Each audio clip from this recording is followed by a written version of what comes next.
Is the Chicago Bulls' interest in Jonathan Kuminga just automatically done? Nah, we're going to talk about it. But first, you got to hear the music.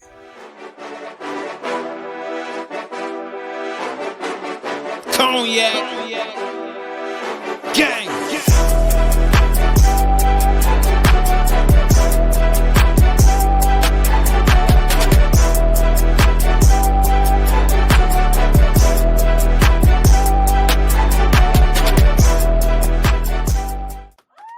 Shy Boys Podcast with the Cognac Boys. I am Cognac Boy CDubb, holding it down on another daily episode of Shy Boys Podcast. If you like what you're listening to, make sure you hit that like button, punch that subscribe button. We on our way to 10K, man. We appreciate all the support. Now, Jonathan Kuminga in the Chicago Bulls. Have they just mysteriously just have no interest in Jonathan Kuminga anymore? Ever since they signed Josh Giddey, they still don't have their eyeballs on Jonathan Kuminga. Is that the question we're asking today? Because I'm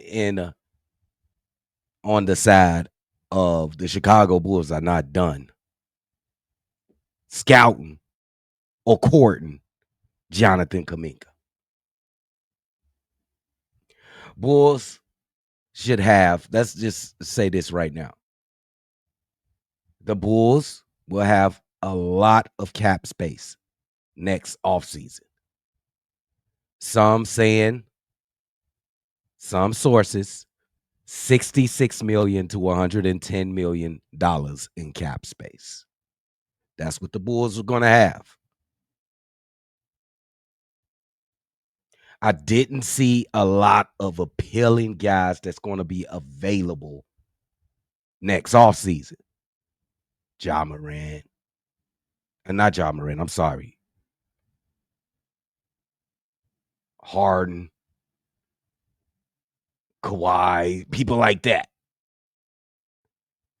Are the Bulls willing to roll a dice on some players who I think will not help the team? Or you don't have getting and all in that off season coming up. Well, I found the article, the Dallas Hoops Journal, and they talked about this situation about Jonathan Kuminga and the Chicago Bulls relationship still might be in play. And I pulled up a couple of comments.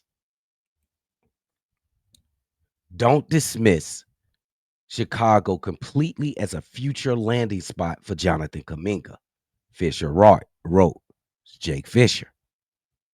The Bulls are projected to have significant salary cap space next summer, and there will be more teams compared to this summer's barren marketplace. Like I just said, they're going to have $66 to $110 million in cap space next summer. Something's going to change in this team next summer. I don't like the pool of players, but the Bulls got the cash. They can get something. Those are among the factors that the Kuminga's camp, I'm told, strongly considered the same route that Thomas went and accepting the $7.9 million qualifying offer from the Golden State Warriors that expires October 10th. Could you imagine how peed off Jonathan Kuminga gonna be this season if he has to play on a $7.9 million qualifying offer? How would he play the season? How would the Golden State Warriors play the season with him on their team? Do we go over there and be a problem for Golden State to try to force their hand at a trade before All-Star break? Do the Golden State Warriors blackball him and just don't play him kind of sort of what they did to him at the end of the season last season. They ultimately needed him to play, so he played some of the playoffs because of injuries, and he actually he performed pretty well. How is it going to look, man? Are they going to meet with each other? Is Steve Kerr and Kuminga going to sit down at the table and discuss what's really going on with their relationship? Probably not. Steve Kerr, one of the greatest coaches in NBA history, and one of the stubbornest coaches in NBA history. Halliburton, Olympics. Tatum, Olympics. Tatum All-Star game. It seems like on the outside looking in, if Steve Kerr don't like your game, he just ain't gonna like, he don't like your game, and you ain't gonna play. And ain't nobody else gonna make you play. Make him put you on the field, on the court. There's a lot of shit that can happen this season for Golden State, man. Shit, they could all work it out. Highly unlikely to me, if you ask me. Highly unlikely that they can work this out the way this going. But I've seen worse. And people be like, okay, we just got over it. We sat down and talk about it as men. But let's talk about it as the Chicago Bulls point of view. Could you imagine Jonathan Kuminga, Montes Buzelis, and Noah Essegay? Our perimeter players starting on the court. Could you imagine that, bro? The length, the athleticism. I'm sure he can imagine it. That's why he's shown so much interest in the Chicago Bulls. I think he thinks that he could come and fulfill his own self expectations with the Chicago Bulls. He don't think he can fulfill them at Golden State. Maybe it's Steph Curry. Maybe it's Steve Kerr just won't let him. Who knows what's going on? He probably will not be able to fulfill that in Golden State. But we got Kobe White and Ayo Dosunmu, CDubb. Yeah, right now we got Ayo and Kobe White. I love both of them. I love both of them. I cannot read what the Chicago Bulls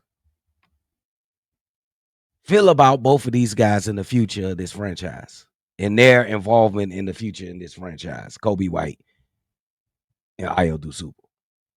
Both are on a very, very team-friendly deal. Both of them. Both of them going to want to get paid.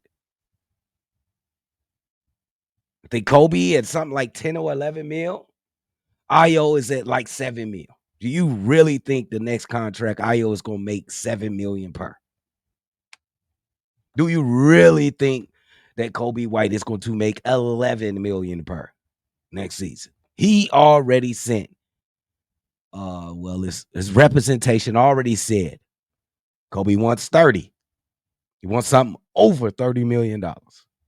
I would think that Ayo Dosunmu wants something close to 20, 25 million. And deservedly so. But what does the Chicago Bulls want on his team? I know some of y'all thinking, okay, now we can keep one. But if you target a guy like Kuminga, which one of these guys do you keep? I would think that Kobe White will be the casualty. And that's hard for me to say.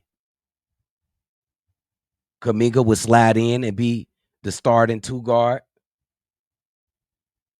making us the longest perimeter team in the NBA and one of the most athletic.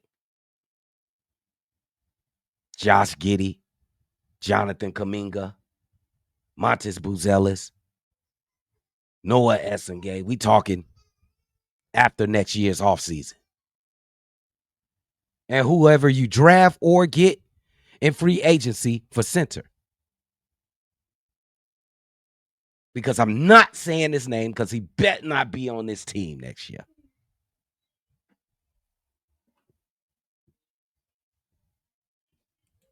I also got another clip. The 22-year-old Kuminga doesn't have a good relationship with the Warriors head coach Steve Kerr. Sources told Dallas Hoops Journal. At this point in the offseason, Kuminga either has to sign the contract Golden State is offering him or play next season on a 7.9 qualifying offer. Come on, man. This man was asking for $30 million. He gonna settle. That's probably what's gonna happen. It's looking like he's gonna play for 7.9. That's gonna be some angry $7.9 million, bro. He gonna be playing angry, bro.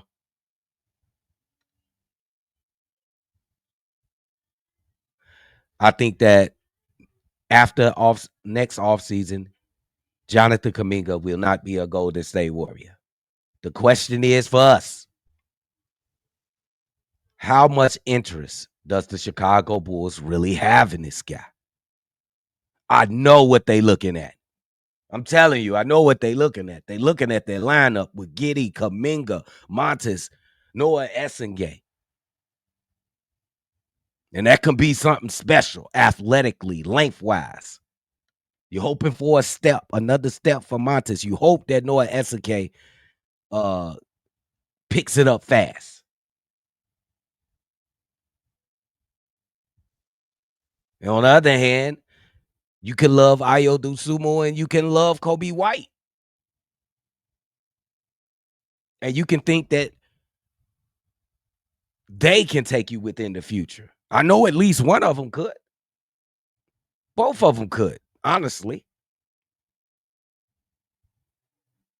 This is going to be a next offseason is going to be a crazy one for the Chicago Bulls.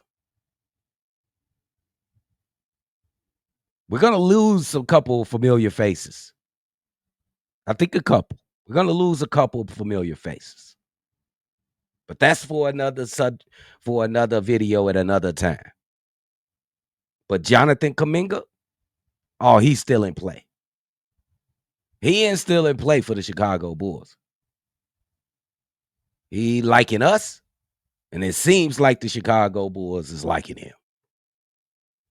We gonna have the money for him. I don't know if we pay him $30 million though, but we gonna have the bread. Believe me, the agents and shit, they know the Chicago Bulls financial situation gonna be next offseason. They know. Jonathan Kuminga knows. Chicago Bulls looking at that fantasy lineup that I just spoke of. They drooling. This is just very interesting. Let me know in the comments what y'all think. Should the Chicago Bulls target Jonathan Kuminga this offseason? And I'll catch y'all on the next one. For sure. Cognac. Gang.